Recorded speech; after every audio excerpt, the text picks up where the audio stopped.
वो लोग जो करोड़ों रुपए इलेक्शन में लगाते हैं और हमेशा ऐसी पार्टी का वो टिकट लेने की कोशिश करते हैं जिसके बारे में उन्हें ये अंदाज़ा होता है कि आने वाले वक्तों में यही गवर्नमेंट बनाएंगे।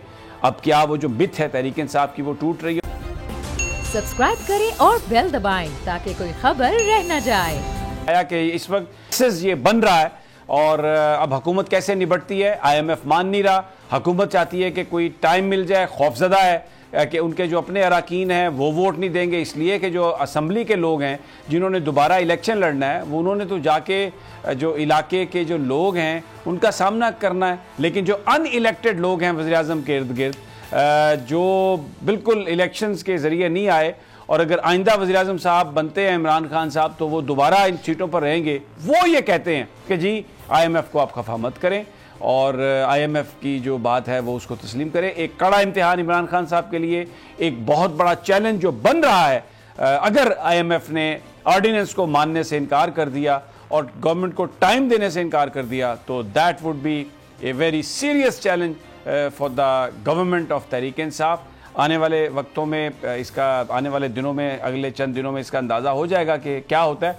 लेकिन अब इस स्टोरी का जो दूसरा हिस्सा है, KPK में जो इलेक्शन हुए जिसको उमर हयात ने भी जिक्र किया कि हुकूमत को ये नज़र आया कि वहाँ से जो खबरें आ रही हैं कि बहुत सारे जो लोग थे उनके अपने अराकीन उन्होंने पार्टी कैंडिडेट्स को सपोर्ट नहीं किया, तो क्या ये कोई नई जोड़ तोड़ हो रही है। वो लोग जो करोड़ों रुपए इलेक्शन में लगाते हैं और हमेशा ऐसी पार्टी का वो टिकट लेने की कोशिश करते हैं जिसके बारे में उन्हें ये अंदाज़ा होता है कि आने वाले वक्तों में यही गवर्नमेंट बनाएंगे। अब क्या वो जो मिथ है तहरीक इंसाफ की वो टूट रही है। उमैर यासर हमारे साथ हैं। उमैर अस्सलाम वालेकुम। जी वालेकुम सभी साहब। उमैर, आज एक तहकीकाती रिपोर्ट पेश की गई है, 2-3 पॉइंट मैं चाहता हूं आप उस पर सबसे पहले बात करें। एक तो ये वज़ीर आला KPK इस रिपोर्ट को लेके आए। अब वज़ीर आला जो KPK हैं महमूद खान साहब वही कप्तान थे वहां पर टीम के और उनकी टीम हार गई बुरे तरीके से। अब वही जो है वो तहकीकाती रिपोर्ट लेके आए हैं, तो ये एक बड़ा अजीब सा मजाक नहीं लगता कि जो इलेक्शन जिसकी सरबराही में टीम वो हारी है, सारी वोट नहीं मिले और 3.5 साल की उनकी जो परफॉर्मेंस है उसका ये इम्तिहान था, उन्हीं से पूछा जा रहा है कि जनाब आप बताइए क्या हुआ। और वो जो रिपोर्ट लेके गए हैं उसमें उन्होंने बजाय इसके कि वो ये बताएं कि हुकूमत की पॉलिसीज़ को रिजेक्ट किया गया है, लोग नाराज़ थे, लोग खफा थे, हम डिलीवर नहीं कर सके, मैनेज नहीं कर सके, उन्होंने जाके जो पार्टी के अंदर उनके कुछ मुखालिफिन होंगे उनके बारे में ये कहना शुरू कर दिया और इस रिपोर्ट में ये बताया गया कि जनाब उनकी आपस में बड़ी चपकलिश थी। Am I right to narrate that? जी बिल्कुल सभी साहब, आपकी बात बिल्कुल बजा है कि जो इस सारे प्रोसेस को जो अफराद लीड कर रहे थे वो खुद ही अपनी कमजोरियों पर पर्दा डालने के लिए वज़ीर आज़म साहब के सामने चले गए और उन्हें मुख्तलिफ किस्म के रिपोर्ट पेश करके मुख्तलिफ लोगों को जिम्मेदार ठहरा दिया।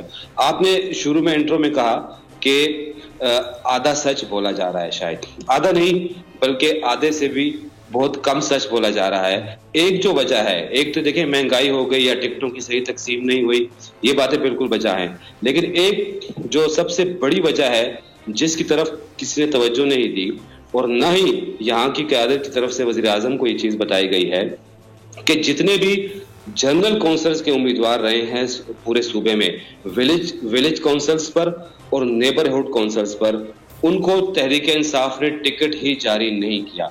मतलब यह है कि सिटी काउंसिल्स पर और तहसीलों पे तो टिकट जारी कर दिए, लेकिन जो जनरल काउंसिल्स के बैलेट थे पूरे 17 अजला में, उस पे बैट का निशान नहीं था। ये खबर हम आपके प्रोग्राम के जरिए ये एक बहुत बड़ी वजह बता रहे हैं कि किसी भी जनरल काउंसिल के बैलेट पेपर पर बैट का निशान नहीं था। क्या वजह, क्यों नहीं किया? भी ऐसे क्या वजह?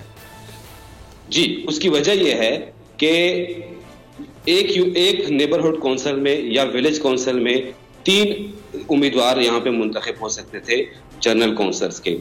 बाकी जमातों ने क्या किया कि उन्होंने कम से कम एक उम्मीदवार को टिकट जारी किया और बैलेट पेपर पर मिसाल के तौर पर JUI की किताब निशान मौजूद था, अवामी नेशनल पार्टी का लालटेन निशान मौजूद था, जमात इस्लामी का तराजू का निशान मौजूद था, लेकिन PTI का बैट का निशान उस बैलेट पेपर पर मौजूद नहीं था। उसकी वजह यह थी कि तहरीक इंसाफ की क़यादत ने जनरल काउंसिल्स पर किसी को टिकट ही जारी नहीं किए, उनको ओपन छोड़ दिया। जरूरी नहीं समझाना या कोई और रीजन थी इसकी? तहरीक जी, ये इनकी पॉलिसी थी ना कि हम चूंकि बहुत ज्यादा मुखालफत का सामना करना पड़ेगा, आपस में वहीं पे लड़ाई झगड़े होंगे, तो इन्होंने ये लॉजिक अपनाई है। लेकिन आप ये ज़हन में रखें कि बैलेट पेपर पर बैट का निशान ना होना कितने बड़े नुकसान दे सकता है। अच्छा, तो ये बिल्कुल मैं समझ गया। ये एक आपने इन्होंने, क्योंकि इन्हें पता था कि हमारे जो नताइज किस तरह के आ सकते हैं, तो ठीक है, जो भी जीतने वाला होगा हुकूमत के बलबोते पर हम उसे अपने साथ मिला लेंगे, क्योंकि हम हुकूमत में हैं। लेकिन मसला ये हुआ कि जिन इलाकों में ये जनरल काउंसलर्स की सीट्स थी, वहां पर जहां पर इन्होंने बैट का निशान दिया था, जो मेयर्स थे वो ही हार गए इनके। तो अब वो जो जनरल काउंसलर है वो तो मेयर के साथ जाएंगे, वो तो इनके साथ नहीं जाएंगे। तो इसलिए वो जो इनकी एक स्कीम थी अपनी लीडरशिप को फ्रॉड करने की, कि इससे हम बताएंगे कि देखें सब अच्छा की रिपोर्ट है और हमने बड़ी अक्सरियत ले ली है, क्योंकि वो मेयर ही इनके हार गए, तो उसकी बुनियाद पर अब जनरल काउंसिल जो है, जो आजाद भी जीते हैं, जो बैट के निशान पर नहीं जीते, वो मेयर के साथ जाएंगे, जिसकी वहां पर हुकूमत बननी है, वो इनकी तरफ तो नहीं आएंगे। तो ये तो इनके अपने गले में पड़ गई एक बात। अच्छा, अब ये वजह वज़ीर आज़म को रिपोर्ट में नहीं बताएगी, बताएंगे भी नहीं, इसलिए कि वहां पर तो वो कहते हैं कि वज़ीर आज़म साहब आप इस्लामी उम्मा के लीडर हैं, आप ये मकामी लीडरों का जवाब न दें, ये आपके पाए के कायद ही नहीं है। अच्छा, अब मेरा अगला सवाल है आपसे, हमारे नुमाइंदे भी हैं, उनके पास भी जाएंगे, लेकिन मुझे ये बताइए कि मसलन ये सवाबी है, वहाँ पर जो थे ये आतिफ खान के बारे में कहा जाता है कि उन्होंने टिकट दिए। अब सबको पता है कि महमूद खान साहब के साथ उनकी बड़ी नाराज़गी रही थी, फिर वजारत से भी वो निकल गए, फिर बाद में इमरान खान साहब उन्हें वापस लेके आए। तो ये तो ऐसे लग रहा है कि जो वज़ीर आला साहब जो वज़ीर आला साहब के जो मुखालिफिन हैं, वज़ीर आला साहब अपनी रिपोर्ट में ये बता रहे हैं कि जनाब ये तो इनके आपस में झगड़े और इन्होंने गलत उम्मीदवारों को दिए टिकट, तो इसलिए हम इलेक्शन आ रहे हैं, वगरना लोग तो फूलों की पत्तियां लेके खड़े थे तहरीक इंसाफ के लिए। देखिए, सवाबी में तो जो शहराम खान थे, उनके जो उसी ये मैं माफी चाहता हूं, ये मर्दान का इलाका है इनका आतिफ खान का मर्दान का इलाका है। बिल्कुल जी, आतिफ खान का मर्दान का इलाका है, और मर्दान से तो बिल्कुल ही पीटीआई जो है वो एक तहसील की नशिस्त भी नहीं जीत सकी है, और सवाबी में सिर्फ एक नशिस्त पीटीआई जीती है, जहां पे असद कैसर साहब का जो इलाका आता है वहां पे जीती है। इसके अलावा जो तरक्की खानदान था, तरक्की खानदान से बुलंद इकबाल तरक्की जो उनके उम्मीदवार थे, वो भी हार गए, वो तहसील के उम्मीदवार थे। अच्छा उमैर, मैं आपको मर्दान में भी उमैर यहाँ पर, क्योंकि मर्दान में हमारे रिपोर्टर हैं परवेज खान, ये बड़ी हम बात कर रहे हैं कि वहाँ पर वो आतिफ खान के सारे बंदे हारे, और वज़ीर आला साहब कह रहे हैं कि इन्होंने गलत लोगों को टिकट दिए और सही लोगों को टिकट नहीं दिए थे। सब्सक्राइब करें और बेल दबाएं ताकि कोई खबर रह न जाए।